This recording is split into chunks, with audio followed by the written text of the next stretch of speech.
Hi viewers, how are you? Welcome again to my channel Competitive English with Ayaz Ahmed. And today I have brought a new series for you. आज हम लाए हैं आपके लिए एक नई series synonyms से रिलेटेड, पर्यायवाची से रिलेटेड।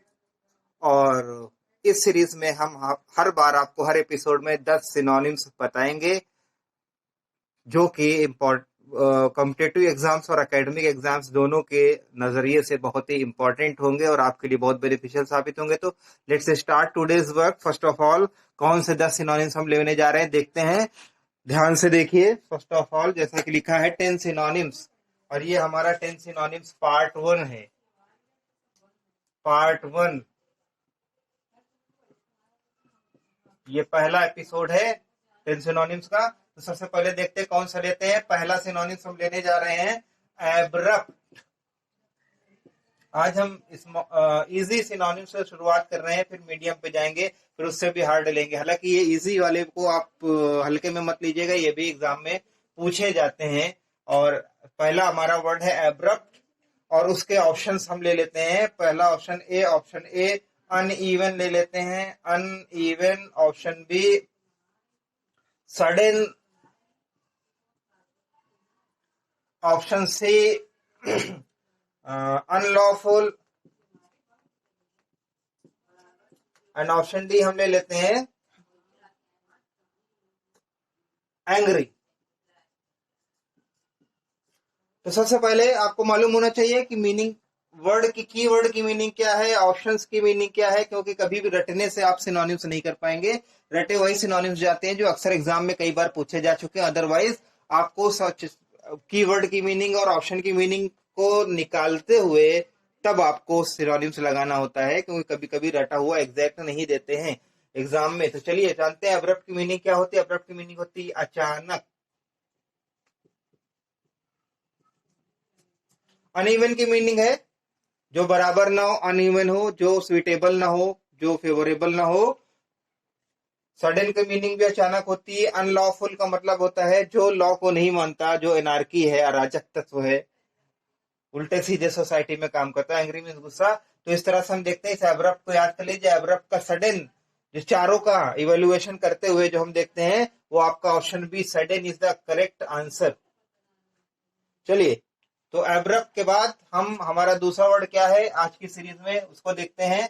ध्यान से देखिए, जरूरत हो तो नोट कर लीजिए और बराबर देखते रहिए। रटने के लिए एडवांस में कभी नहीं देता, क्योंकि रटने से कभी कुछ नहीं होने वाला, खाली कुछ ही चीजें रटी जाती हैं। चलिए, दूसरा हम लेते हैं एक्रिव, और उसके ऑप्शन ले लेते हैं। सबसे पहले option number A. Option A में हम लिख देते हैं होल्ड, बी में हम लिख देते हैं स्पेंड, सी में हम लिख देते हैं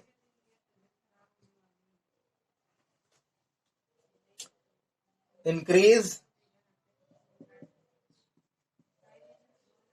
और डी में हम लिख देते हैं वेस्ट। चलिए देखते हैं एक्रू की मीनिंग क्या है। एक्रू का मतलब होता है इंक्रीज करना, बढ़ाना, कलेक्ट करना, जमा करना, बेनिफिट में जाना, लाभ में जाना, बढ़ाना। तो एक्रू पॉजिटिव सेंस में आता है। इसका मतलब connect, to increase, to enlarge, ठीक है, टू एक्यूमुलेट। और अब देखते हैं चारों की मीनिंग। होल्ड मीन्स क्या होता है? होल्ड मीन्स रोकना भी होता है, ठहराना भी होता है, ठीक है। स्पेंड मीन्स खर्च करना, इंक्रीज मीन्स बढ़ाना, और वेस्ट मीन्स उड़ाना, फालतू बर्बादी करना। तो चारों को देखते हुए अगर हम इस नतीजे पर पहुंचेंगे कि जो हमारा ऑप्शन सी है वो एक्रिव की करेक्ट कहीं ना कहीं एक वहां तक पहुंच रहा है, तो हमारा option number C is the correct answer. और ये एक्रिव का यहाँ पर इन चारों ऑप्शन में जो सही सिनोनिम होगा वो इंक्रीज होगा। चलिए, वर्ड नंबर 3। वर्ड नंबर 3 में एक वर्ड आता है एक्मे। आजकल बड़ा पेपर वगैरह में भी आ रहा है, कंपटीशन नहीं पूछा जाता, एक्मे। और इसके ऑप्शन ले लेते हैं 4। टॉप, बी ले देते हैं बॉटम, सी ले देते हैं हम नाइडिर, एक बड़ा नाम आता है नाइडिर, और डी ले लेते हैं हम डी में हम ले लेते हैं मिडिल। एक्मे, एक्मे है क्या? एक्मे है चोटी, पीक पॉइंट, सबसे ऊंचा पॉइंट, जिसको पीक पॉइंट भी कहते हैं, पीक भी कहते हैं, एक्मे भी कहते हैं, पिन्नेकल भी कहते हैं, समिट भी कहते हैं और टॉप भी कहते हैं। बॉटम मीन्स नीचे का होता है, मिडिल मीन्स बीच का होता है, आप जानते हैं। टॉप मीन्स जो हमने बताया, नैडिल मीन्स नीचे का पार्ट, द लोवेस्ट पार्ट। तो इसको देखते हुए एक्मे को याद कर लीजिए। एक्मे का सही जो इन चारों में जो करेक्ट आंसर वो होगा टॉप, सिनोनिम्स, क्योंकि हम पर्यायवाची की बात कर रहे हैं। नैडिल अपोजिट हो जाएगा, बॉटम भी अपोजिट हो जाएगा, जो कि इंटोनिम्स होते हैं, लेकिन हम सिनोनिम्स की बात करें, सिनोनिम्स में टॉप सही होगा। और भी हमने कई वर्ड बताया एक्मे का, जैसे टॉप, समिट, पिन्नेकल, ये सारे सिनोनिम्स होते हैं। तो हमें अपने ऑप्शन को देखते हुए चलना है। चलिए, अब हम तीसरे के बाद चौथा क्या लेने जा रहे हैं, देखते हैं। चौथे में हम लेते हैं एक्यूमुलेट। ये भी बहुत पूछा जाता है और इजी वर्ड भी है। इसका हम 4 ऑप्शन लेते हैं एक्यूमुलेट का। ओवरकम, बी में ले लेते हैं हम स्प्रेड, सी में ले लेते हैं हम कलेक्ट, और डी में हम ले लेते हैं वेस्ट ले लेते हैं। तो पहले तो एक्यूमुलेट की मीनिंग मालूम होना चाहिए। एक्यूमुलेट का मतलब होता है धीरे धीरे एक जगह पर इकट्ठा हो जाना, ढेर सारा, या संग्रह हो जाना, बढ़ जाना धीरे धीरे करके। और इसके कई सिनोनिम्स होते हैं। एक्यूमुलेट होता है, एग्रीगेट होता है, कॉन्ग्लोमरेट होता है। लेकिन हम इन चारों में देखना है तो चारों में ओवरकम का मतलब तो होता है किसी चीज पर विजय प्राप्त कर लेना, उसको काबू में कर लेना, जीत हासिल करना। स्प्रेड मीन्स फैलाना होता है, वेस्ट मीन्स उड़ाना, और कलेक्ट मीन्स संग्रह करना, इकट्ठा करना, जो कहीं ना कहीं इस एक्यूमुलेट की मीनिंग तक पहुंच रहा है। तो एक्यूमुलेट का यहां पर इस क्वेश्चन में राइट आंसर होगा कलेक्ट, जो ऑप्शन सी है। चलिए, वर्ड नंबर 5। एक्यूमुलेट के बाद हम लेते हैं वर्ड नंबर 5। और वो वर्ड नंबर 5 में हम क्या लेने जा रहे हैं, देखते हैं। वर्ड नंबर 5 में हम ले लेते हैं एडिक्शन। बड़ा प्यारा सा वर्ड है, अक्सर सुनाई देता है बैड सेंस में। एडिक्शन के माने क्या होता है? एडिक्शन मतलब लतखोर, नशे का आदी होना, किसी बुरी आदत का आदी होने की जो स्टेज होती है, जो अवस्था होती है, उसको एडिक्शन कहते हैं। और जो व्यक्ति होता है इस तरह का, उसको एडिक्ट कहते हैं, एडिक्टेड कहते हैं। तो चलिए, इसके 4 ऑप्शन ले लेते हैं। और इसमें हम ले लेते हैं पहला फॉन्ड ले लेते हैं, दूसरा ले लेते हैं क्रेजी, तीसरा हम ले लेते हैं स्लेव, और चौथा ले लेते हैं इंटरेस्टेड। तो हमने बताया एडिक्शन मीन्स लतखोरी, नशा, जो हम एकदम आदी हो जाते हैं, जिसके हम गुलाम हो जाते हैं। अब यहाँ पे फाउंड मीन्स शौकीन है, क्रेजी मीन्स पागल हो जाना किसी चीज के लिए, और इंटरेस्टेड मीन्स रुचि होना, और स्लेव मीन्स दास होना। अब लेकिन अगर हम चारों पे नजर डालें तो जो मोस्ट अप्रोप्रिएट, सबसे उपयुक्त आंसर है इसके हिसाब से वो होगा स्लेव, क्योंकि इसमें एडिक्शन मीन्स नशे का आदी हो जाना, गुलाम हो जाना। फाउंड मीन्स शौकीन होता है जो पॉजिटिव सेंस में लिया जाता है।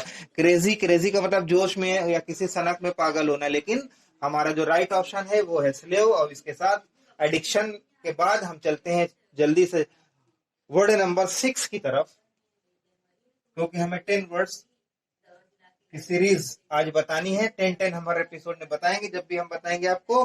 तो चलिए, अगला लेते हैं हम एडमोनिश। ये भी बड़ा पॉपुलर वर्ड है।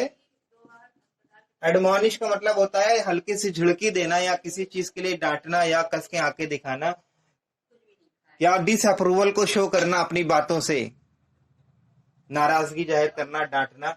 इसका कई सिनोनिम्स होता है प्रयोग, जैसे रिप्रोच है, चाइड है, एडम्बरेट है, बिरेट है। लेकिन हम इतने ज्यादा पे हम नहीं जाएंगे, क्योंकि रटना हमारा काम नहीं, धीरे धीरे आपको आ जाएगा प्रैक्टिस से। तो इसका ऑप्शन ले लेते हैं एडमोनिश का पहला लेते हैं टू, और बी ऑप्शन ले लेते हैं हम टू रिप्रूव, टू रिप्रूव, और सी ले लेते हैं। और इसमें हम सी क्या ले लेते हैं, टू काउंसिल, और डी ले लेते हैं हम टू प्रेज। अब इसका हमने बताया कि झिड़की देना, डांटना, हल्की सी झिड़की देना, डांटना, किसी चीज के प्रति नाराजगी जाहिर करना। तो टू वार्न मीन्स चेतावनी देना होता है, काउंसिल मीन्स सलाह देना होता है, प्रेज मीन्स होता है प्रशंसा करना, और रिप्रूव मीन्स भी लगभग वही होता है जो एडमोनिश। एडमोनिश मीन्स डांटना, और रिप्रूव मीन्स भी हल्की सी झिड़की देना, हल्का सा डांटना, किसी चीज का प्रति नाराजगी जाहिर करना। जैसे हमने बताया कि इसके कई होते हैं, एडमोनिश, रिप्रूव, चाइल्ड, बिरेट, इस तरह के सेंस आते हैं। तो हम यहाँ पर ऑप्शन बी लेंगे जो हमारा राइट ऑप्शन होगा। तो एडमोनिश का इस क्वेश्चन में एडमोनिश का सही सिनोनिम्स टू रिप्रूव होगा। आगे चलते हैं और सातवें की तरफ। सातवें में क्या है देख लेते हैं। सातवां कौन सा आज हम वर्ड लेने जा रहे हैं, क्योंकि हमें टोटल 10 लेने हैं, तो हमें उसी हिसाब से काम करना होगा। सातवें में हम ले लेते हैं, सातवें में एड्यूलेशन। एड्यूलेशन मीन्स चापलूसी या चमचागिरी, जो आजकल बड़ा फेमस है, जिसको स्मार्टनेस कहा जाता है आजकल। तो एड्यूलेशन का हमें सिनोनिम बताना है। तो चलिए देखते हैं क्या है। एड्यूलेशन में हम लेते हैं, एड्यूलेशन में वेनिरेशन ले लेते हैं, यानी आदर भाव। बी क्या ले लेते हैं, एडोरेशन। सी में हम ले लेते हैं फॉनिंग, और डी में ले लेते हैं हम पैरासाइट। अब एडुलेशन का मतलब होता है कि पूरा किसी की चापलूसी करना, और इसका वर्ब होता है, इसका एक और नाउन होता है एड्यूलेटर, जो ऐसा व्यक्ति जो ऐसा करता है उसका एड्यूलेटर कहते हैं। तो देखते हैं, वेनिरेशन मीन श्रद्धा भाव है, भक्ति भाव है। एडोरेशन मीन्स भी वही है, रेस्पेक्ट की भावना है। पैरासाइट मतलब होता है परजीवी, जो आपके ऊपर चिपक जाए, कोई ऐसा व्यक्ति या ऐसा पौधा जो दूसरे पौधे पर चिपक के अपना भोजन प्राप्त करे, या कोई ऐसा इंसान जो आपको किसी से धीरे धीरे चूसता रहे। और एक है फॉनिंग। फॉनिंग तो अगर फॉनिंग ना होता तो हम पैरासाइट को अपना सही ऑप्शन मानते, लेकिन इससे भी उपयुक्त तो आंसर यहाँ फॉनिंग दिया। फॉनिंग का मतलब भी होता है चापलूसी करना। तो ये option C, fawning is the right answer adulation का। तो चलिए है, अब एडुलेशन और फॉनिंग के बाद हम चलते हैं अपने 8वें क्वेश्चन की तरफ। और 8वां क्वेश्चन हम लेते हैं आज का, एम्पल। एम्पल मीन्स होता है पर्याप्त, यानी काम भर का, जितने में काम चल जाए, कमी ना पड़े, पर्याप्त। तो चलिए आंसर क्या क्या है, चारों ले लेते हैं आंसर। आंसर ले लेते हैं लिमिटेड, दूसरा ले लेते हैं इनफाइनाइट, तीसरा ले लेते हैं हम लोग सी सफिशिएंट, और चौथा ले लेते हैं हम लोग ह्यूज। तो एम्पल मीन्स पर्याप्त, जितने में हमारा काम चल जाए, that is enough to do our work. तो लेते हैं लिमिटेड, सीमित, जो लिमिटेड हो। इनफाइनाइट, जो असीमित हो। लार्ज, जो जिसकी कोई लिमिट ही ना हो, अथाह हो। ह्यूज मीन्स भी बहुत ज्यादा मात्रा में या बहुत बड़ी साइज में। और सफिशिएंट मीन्स भी वही होता है, पर्याप्त, जितने में हमारा काम चल जाए। तो एम्पल को याद रख लीजिए, सफिशिएंट तो याद ही होगा आपको कि एम्पल का सिनोनिम्स इस क्वेश्चन में सफिशिएंट होगा। एम्पल, सफिशिएंट, ठीक है ना, ये अक्सर एम्पल पूछा जाता है। चलिए वर्ड नंबर 9। वर्ड नंबर 9 में हम क्या लेने जा रहे हैं, वर्ड नंबर 9 में हम क्या ले लें, चलिए हम ले लेते हैं एडवर्सरी। आपने सुना होगा, अक्सर ये आता है कि he is my adversary, they are their adversary. Adversary का मतलब व्यक्ति जो विरोध में हो, जो आपका दुश्मन हो। चार ले लेते हैं ऑप्शन, कंपेनियन, बी राइवल, सी एम्यूलेटर, एम्यूलेटर, और डी इनेमी। यहाँ पे देखिए 4 ऑप्शन है जिसमें से 2 बिल्कुल सेम है, 3 उसमें दिक्कत है डिफरेंस करना। यही आपको पकड़ना होता है। एडवर्सरी मीन्स अपोजिट, जो आपके खड़ा हो, जो आपका दुश्मन हो। कंपेनियन मीन्स साथी। राइवल उसको कहते हैं जो आपसे कंपटीशन करे किसी चीज में, विरोधी हो। विरोध है लेकिन कंपटीशन के सेंस में। एम्यूलेटर भी वही जो किसी कंपटीशन में, चाहे वो खेल कूद हो, कहीं भी हो, आपसे आपसे आगे निकलने की कोशिश करे, यानी आपके बराबर हो लेकिन आपके इक्वल हो लेकिन आपसे आगे बढ़ने की कोशिश करे, उसको एम्यूलेटर कहते हैं। एम्यूलेट। और इनेमी में शत्रु। तो यहाँ पर शत्रु और विरोध का सेंस आ रहा है, तो इसका ऑप्शन होगा डी, जो कि करेक्ट आंसर होगा इस क्वेश्चन के लिए। चलिए, एडवर्सरी विरोधी के बाद लास्ट आज का, और वो है 10वां। 10वें में हम देखिए आपको क्या बताने जा रहे हैं, देख लीजिए। 10वें में तो कोई इजी सा वर्ड है, हम ले लेते हैं अलाइट। ALIGHT। अलाइट मीन्स होता है उतरना, डिसेंड होना, नीचे उतरना, ठीक है ना। तो जैसे हवाई जहाज एरोप्लेन अलाइट करता है, तो इसमें हम ऑप्शन ले लेते हैं। और टू डिसमाउंट बी ले लेते हैं।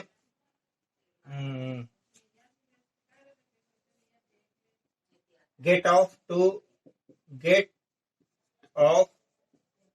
सी ले लेते हैं हम, टू डिसेंड,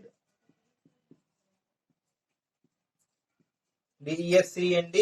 और डी ले लेते हैं हम, टू सेटल। अब इसमें आप देखें, लाइट मीन्स होता है नीचे उतर है, लेकिन धीरे धीरे नीचे उतरना, गिरना नहीं, जैसे हवाई जहाज धीरे धीरे नीचे उतरता है। डिसमाउंट में होता है सवारी से उतरना, जैसे ही डिसमाउंट द हॉर्स, वो डिसमाउंटेड फ्रॉम द हॉर्स, वो घोड़े से उतर। Dismount. To get off means होता है, इसका मतलब उतरना होता है, जैसे ही got off the train. To descend means उतरना, जैसे हमने बताया धीरे धीरे उतरना। Descend. To settle means settle हो जाना, एक जगह पे स्थित, सेट हो जाना, स्थित हो जाना, जो भी। लेकिन यहाँ पे अलाइट का सेंस जो है वो है धीरे धीरे उतरना, ऊपर से नीचे आना, जो कि राइट ऑप्शन हमारा क्या होगा, डिसेंड होगा। तो इस क्वेश्चन के लिए जो हमारा राइट ऑप्शन है डिसेंड है। तो इसी तरह हम आपको हर सिनोनिम्स के हर पार्ट में, ये पार्ट 1 था जिसका नाम हमने रखा है 10 सिनोनिम्स, तो हर जब भी हमें समय मिलता है, हम अभी तो हमने इजी से शुरुआत की, फिर मिडिल, फिर हम हार्ड की तरफ जाएंगे और कोशिश करेंगे जो वर्ड अक्सर पूछे जाते हैं कंपटीशन में बताए जाए। इसी के साथ आज का काम यहीं पर खत्म। Good bye, see you soon in next meeting. Thank you for cooperation.